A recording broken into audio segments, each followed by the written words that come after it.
Alrighty guys, this is Dr. Sam, and I just got back from school, and I thought I would just film this quick video because today was the day Apple announced their new iPhones and Apple Watches and a couple other very cool stuff, and I just thought I wanted to tell y'all all about it. So this will be the first Dr. Sam tech related video. So let's get this party started. I'm going to go roll some footage that I really liked from the Keynote while I get ready, and we'll start talking about these new iPhone features.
Alrighty guys, I hope y'all enjoyed that little video they showed us here in the keynote about the iPhone 11. So as y'all obviously know from the video, that is going to be the iPhone 11. Now the iPhone 11, let's talk about it for a little bit. So let's look at these tech specs right now. What do we got?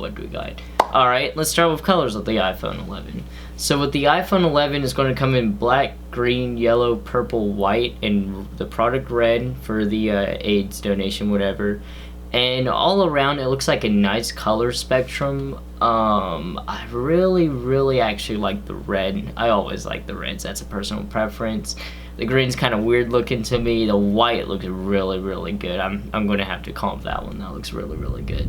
Now capacity wise, the iPhone 11 is going to be coming in the same capacities as last year. It's going to be coming in 64 gigs, 128 gigs, and 256 gigs.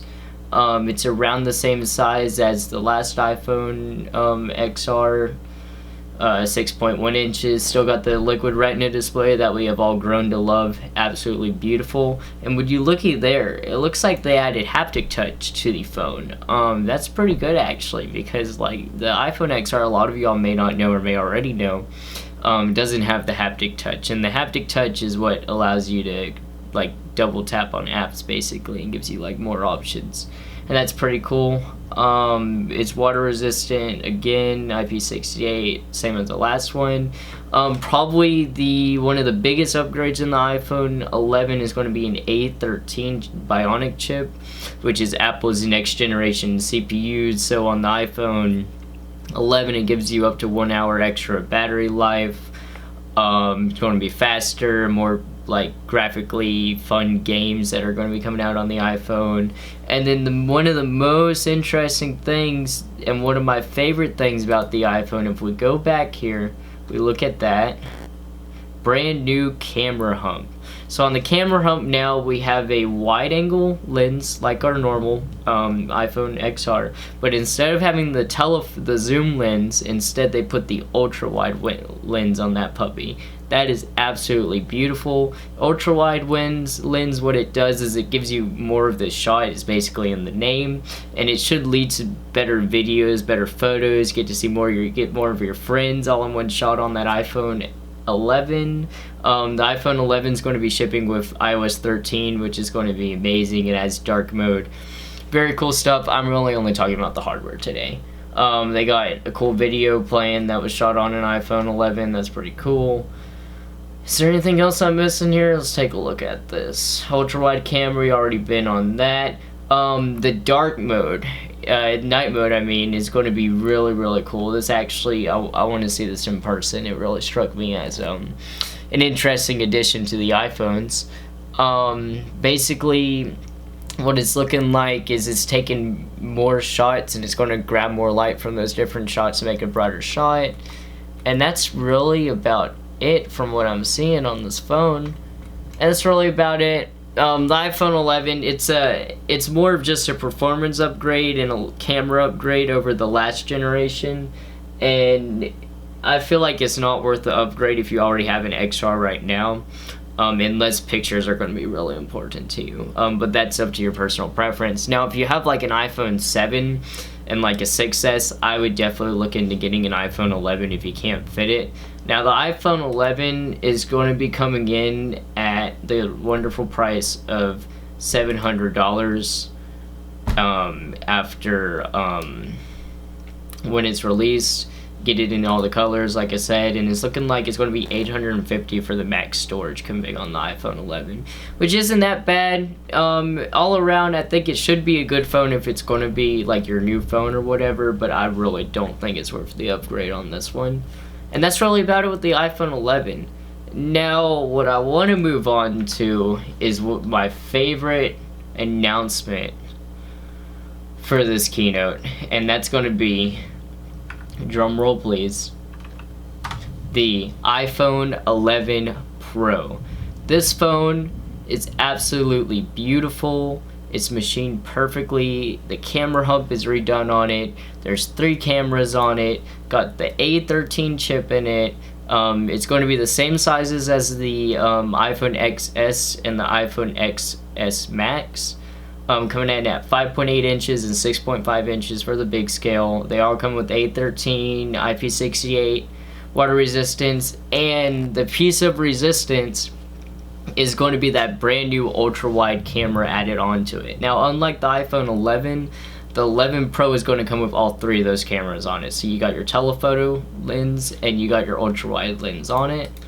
And all around, I'm thinking it looks like an absolutely beautiful, just beautiful phone.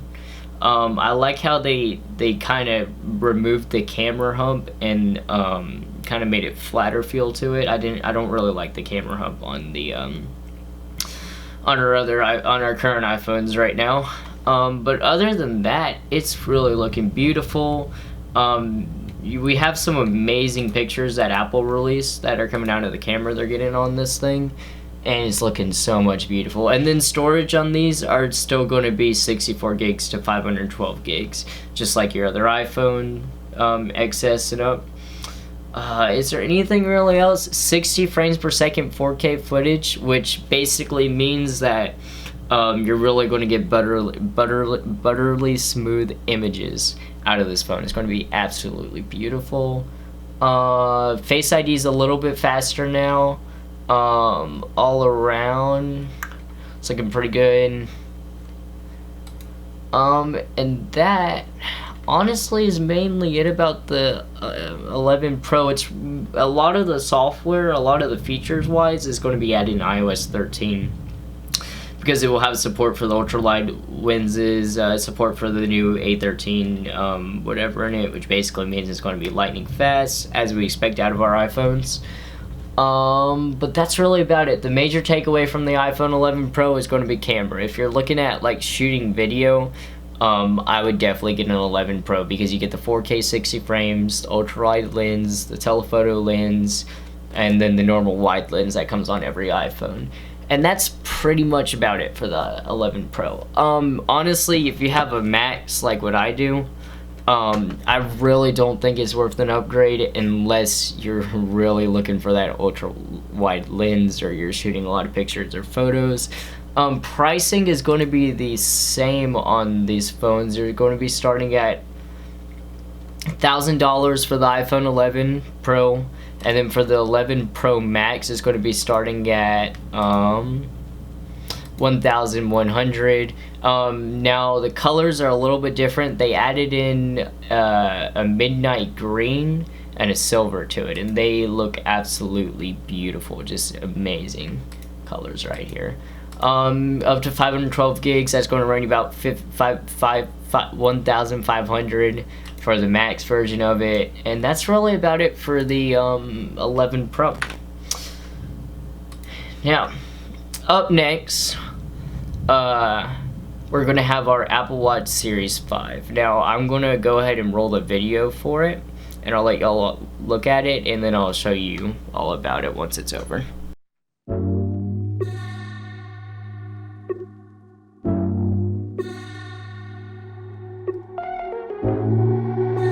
There's something in the way you make me.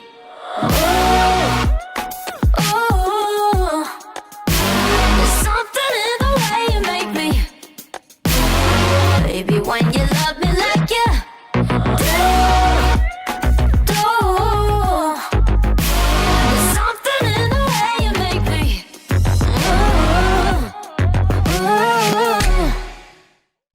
Alright, I hope you enjoyed the video of the Apple Watch Series 5. Now, the Apple Watch Series 5 is not going to be a redesign of our Series 4 that I have.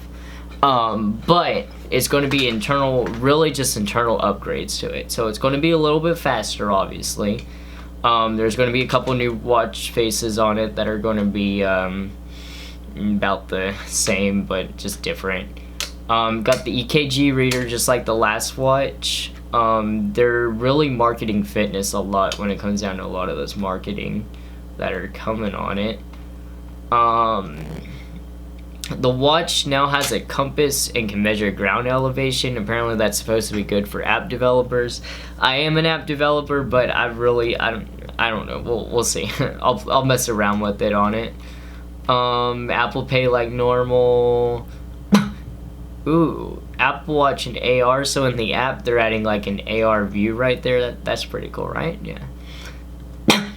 And that's really about it. It's coming in at the same price. I think they added a custom screen to it. Oh, this is going to be really cool. So they added on what's called an always-on Retina display. So that means that you no longer have to raise your wrist and wait for your Apple Watch to come on for you. The display is always going to be on. Now they're toting an 18-hour battery life on it, which I'll see it when I believe it. If I use my watch every day, my Apple Watch, I would probably get like 12 hours max if I like used it 24/7, apps and all that. But the Retina display may actually help, because with the Retina display, that means that like when they're showing a color, only that section of the screen has to be on versus the whole display lighting up. It only has to be what's being shown. So that means that you can save battery because you don't have to turn on the whole screen to show something. And that's honestly about it when it comes to the Series 5. There's really not that much to it.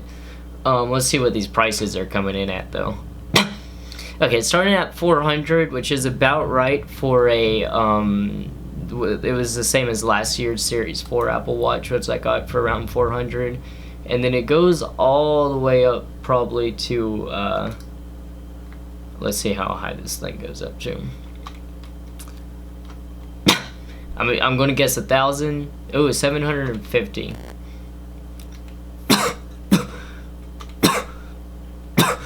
Okay, now we're getting really pricey. We're looking at 1,400 for this puppy. That is major. Around should be a good watch. Let's see what sizes. Still 400 millimeter and 44 millimeter. Same as last year. It's pretty much about the same watch as last year, honestly, with the upgraded internals. Is always on Retina display, and that's really about it. If you have a Series 4, I would seriously wouldn't recommend you upgrade. I don't know why, unless you're a person who really wants the new stuff, like me. But you shouldn't upgrade if you don't need it. Now, if you have a Series 3, I would probably upgrade to Series 5 because they're bound to start slowing down the Series 3. Now, on the other hand of that, they are selling the Series 3 for $200 right now, starting. So maybe they won't slow it down. I don't know. But your battery life may be starting to get bad on a Series 3 because of the age. So you may actually want to upgrade to Series 5. It's really up to you. It seems like they're not selling Series 4 anymore, which is a little bit strange, but it is what it is. Now that was really the main takeaway. All of this from the keynote and all that they announced. Now they did announce a new iPad, which I couldn't find footage on. But it really isn't that much of an upgrade. And that's really my roundup of the Apple keynote. I just wanted to let y'all know what's all going on because I am a huge tech nerd, and I know that y'all would probably love to see the new iPhones and all that. Now in January I will be getting the new 11 Pro. I have the Max right now, and that's on an upgrade plan, and I may do a video on that, but I don't think I will because it's going to be so late. Y'all will already fully know about that phone. And that's really about it from the Apple keynote of today. So I hope y'all enjoyed this video. Remember to like, comment, subscribe. Make sure to share this video to all your friends, post it, whatever you want to do with it. I'm all for it. So this is Dr. Sam, and I'm clocking out for today.